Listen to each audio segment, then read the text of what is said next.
आजमगढ़ में धर्मेंद्र यादव और दिनेश लाल यादव के बीच होगी सीधी टक्कर। कौन मारेगा बाजी, सामने आ गया जीत का पूरा समीकरण। आजमगढ़ पहुंचते ही भावुक हो गए धर्मेंद्र यादव, भरी हुंकार और कह दी बड़ी बात।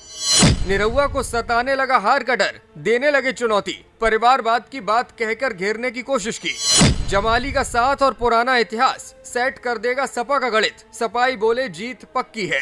लोकसभा चुनाव का बिगुल बज चुका है। चुनाव के ऐलान के साथ ही तमाम राजनीतिक दल अपने अपने प्रत्याशियों को मैदान में उतार रहे हैं। इस बीच उत्तर प्रदेश की आजमगढ़ लोकसभा सीट सबसे ज्यादा चर्चित सीटों में शुमार हो गई है। शनिवार को ही लोकसभा चुनाव की तारीखों की घोषणा के बाद सपा ने आजमगढ़ से धर्मेंद्र यादव को अपना उम्मीदवार बनाया है। पिछले उपचुनाव में धर्मेंद्र यादव भले ही हार गए हों, लेकिन इस बार भाजपा के प्रत्याशी दिनेश लाल यादव निरहुआ को हार का डर सता रहा है।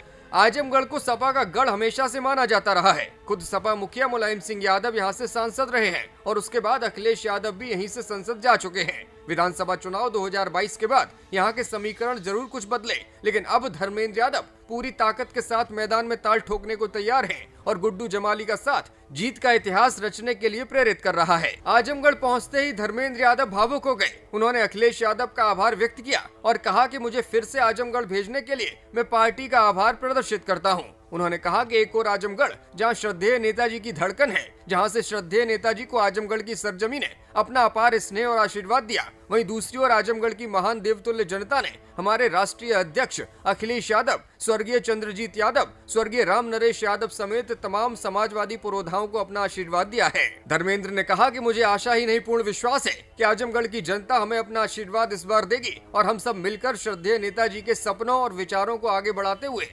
अखिलेश यादव के नेतृत्व में देश को नए मुकाम पर ले जाने का काम करेंगे।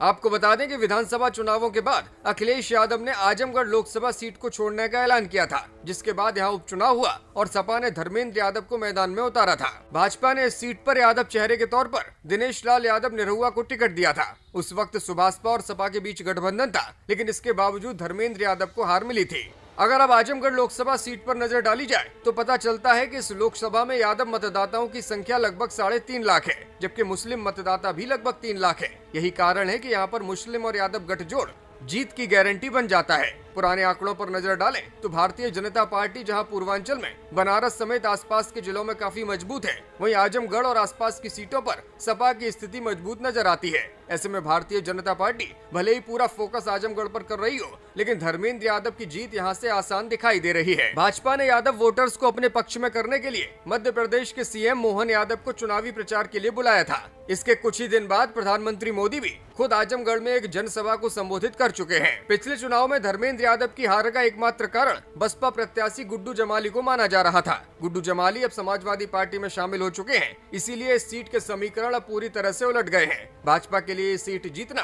काफी मुश्किल नजर आता है। इस सीट पर भाजपा और समाजवादी पार्टी के प्रत्याशियों के नाम सामने आने के बाद बीएसपी पर भी सबकी निगाहें टिकी हुई हैं। बीएसपी अगर किसी मुस्लिम कैंडिडेट को लेकर आती है तो फिर धर्मेंद्र यादव के लिए थोड़ी मुश्किल यहाँ हो सकती है। जानकारों का मानना है कि मौजूदा स्थिति के मुताबिक दिनेश लाल यादव उर्फ निरहुआ और धर्मेंद्र यादव के बीच ही टक्कर देखने को मिलेगी, लेकिन बसपा का उम्मीदवार हार और जीत में बड़ा फर्क डाल सकता है। ब्यूरो रिपोर्ट, मीडिया हलचल।